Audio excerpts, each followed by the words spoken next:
What's up, everybody? I'm Amber. This is Amber's Logic. Got a new video for you today. Just got a recap of last night's fight between Devin Haney and Yuriorkis Gamboa for the WBC lightweight title on DAZN. And you know, the lightweight division has been real hot right now, and even around that division, you know, with Tank Davis, Leo Santa Cruz stepped up there. You got Ryan Garcia. So this is starting to be a real hot division with like big time stars. So this was Devin Haney trying to put his 2 cents in on why he should be in that category with those people like Garcia, Tank Davis, and people of that magnitude. So he fought Yuriorkis Gamboa, who is well past his prime. I hate to say this because I've always been a Gamboa fan, but he's washed and he has one bad wheel. So this was supposed to be a showcase fight for Devin Haney. It wasn't if he was going to win, it was how he was going to win. Was it going to be in dominating performance? Was it going to be in knockout fashion and things of this nature? That's really what this fight was about, was for him to showcase his talent so that he can lay claims to fight some of these big name paydays like Ryan Garcia and Tank Davis. And he wanted to have a dramatic stoppage, kind of like Tank did, Tank did it against better competition. Though he's coming up in weight before somebody says something slick, I understand, but Santa Cruz, I think at this stage in his career, is a better fighter and more has more left in the tank clearly than Gamboa. Gamboa has been getting knocked out recently, all types of stuff. Tank knocked him out, so it's like, again, this is a showcase fight for DAZN. And Devin Haney looked good. He won this fight. He washed. I don't even know if I can give Gamboa a round. This, like I said, this is just more of a showcase fight. And what we were looking for is to see how dominant he could be. I mean, he's clearly the bigger fighter as far as size-wise versus Gamboa. You can just see structurally he's just a bigger fighter. So all he had to do was just jab and just, you know, work on technique and things like that. He does kind of like a Philly shell type of boxing style. Not like Mayweather. Nobody does it like him. Everybody has their own iteration of it. But he does kind of a Philly shell. It's not mastered or anything. It's not prolific. But he's doing like the Philly shell type of fighting style. I like Devin Haney. He's a good fighter. He showed some good skill set. But he was allowing the Gamboa, because the Gamboa was getting tired and he was getting hit. And he was hitting, you know what? Let me stop for a minute. Devin Haney was hitting Gamboa with some heavy shots and he kept coming. So I don't know if Gamboa's chin got better all of a sudden or Devin Haney doesn't hit that hard. And if he doesn't, that's a problem, because he needs to get respect if he gets in the ring with a Garcia or a Tank Davis. Because if they don't feel that you have power, they're gonna walk you down and get him out of there. That's respectful. Like I said, I like Devin Haney. This is no shade, but he was hitting Gamboa with some clean shots, like really clean left hooks, right hooks, body. Like he was catching Gamboa, but Gamboa kept coming. The other thing that was not concerning, but I was like, why are you? He allowed Gamboa to hold too much, and he wasn't really like.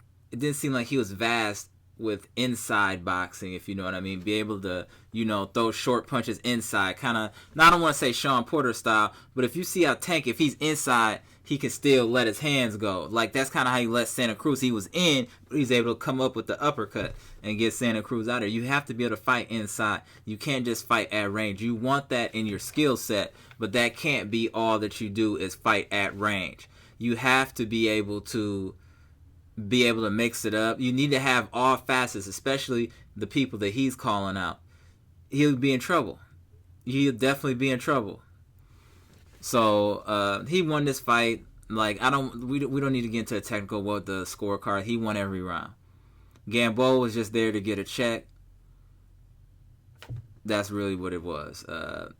Gamboa is not the fighter that we remember 10 years ago, anything like that. Especially after that leg injury, he's just not going to be the same. He's a name. You can call him a gatekeeper, whatever, like something like that, where he's a guy, if you're on the come up and they want to see how good you really are, they put you in with Gamboa. Gamboa's almost 40. He's not about to do anything.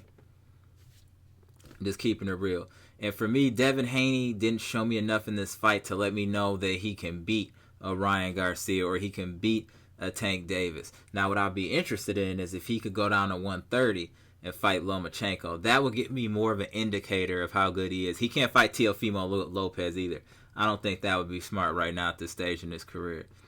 I think he needs a little bit, definitely needs more seasoning and a little bit more tricks of the trade as far as boxing. Maybe a little bit more of the like dirty boxing stuff. Like if you watch like a Terrence Crawford, he has all the tools in the tool shit. He can fight dirty, he can fight the outside, he can do everything. I feel like Devin Haney is missing some of those characteristics in his game. He's very young. I think he's like 21, so he can get that over time. But he won this fight clearly. He looked good in this fight. I just don't know if he looked good enough to me to say that he could beat a Tank. Like I said, beat a Ryan Garcia, beat a Teofimo Lopez. I'm not sure if he beats Loma. He should, but I would like to see that. I think that would be the next fight. If I could have Devin Haney fight anyone next, I think it would be Lomachenko, just to see where he's really at and to see what Loma got left in the tank after the Lopez fight. So, again, DAZN, they're trying. They put Haney out here, so it was good, and it was a good name. He was going against somebody that has a little, has a resume. So, it was cool little fight. Devin Haney looked good. He just looks like he's missing a few skills that he can work on. He's young, but as far as raw talent, he has a very high ceiling as far as raw talent and ability. So I'm excited to see what's going to happen in this lightweight division with this Teofimo Lopez, which I should have mentioned earlier. No disrespect to Teofimo Lopez, the Garcias, Tanks, Loma. Like this is a packed division, very packed division, and I think I don't know, but I don't want to misspeak. Shakur Stevenson should be in this mix somewhere too, and I really want to see him in there. I wouldn't mind seeing Devin Haney or Shakur Stevenson if they can find the right weight to fight at. I think that'd be a great fight too. So we're just boxing is doing this thing right now. Even in COVID, we've been seeing some good fights. We got some good fights coming up here shortly. I can't wait to see Errol Spence versus Danny Garcia. That's going to be a great fight. So boxing is things are looking up in boxing right now. There's definitely some good fights being made. People are taking risks. I like it. I can't wait to see what Devin Haney does next or who he fights next. But I think if I was his handler, I would put him in against Lomachenko.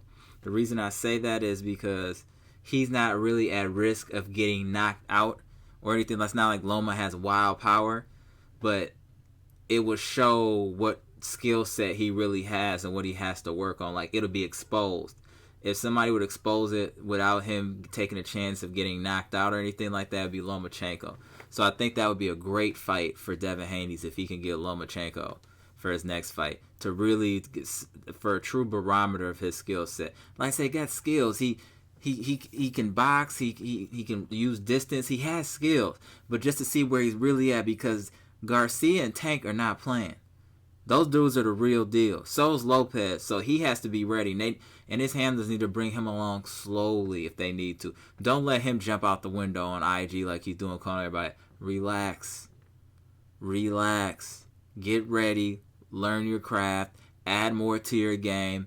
Then you can go. These other dudes, they're there. They're there. They're just fine-tuning. You know what I mean? Haney needs a few more wrinkles in his game, and I think that he will be a real problem also in this division. He already is, but I mean, for him to be able where he can beat everyone, he just needs a few more wrinkles in his game. But I was entertained by the fight. I was entertained by his skill set. So I'm really excited to see where things go in this lightweight division, at 5 pounds under, 5 pounds above, and just see what fights we can get in the future. I'm Amber. This is Amber's Logic. This is my review of the Devin Haney versus Yuriorkis Gamboa fight on DAZN for the WBC lightweight title this past Saturday night. Comment, subscribe, hit my Cash App. Go.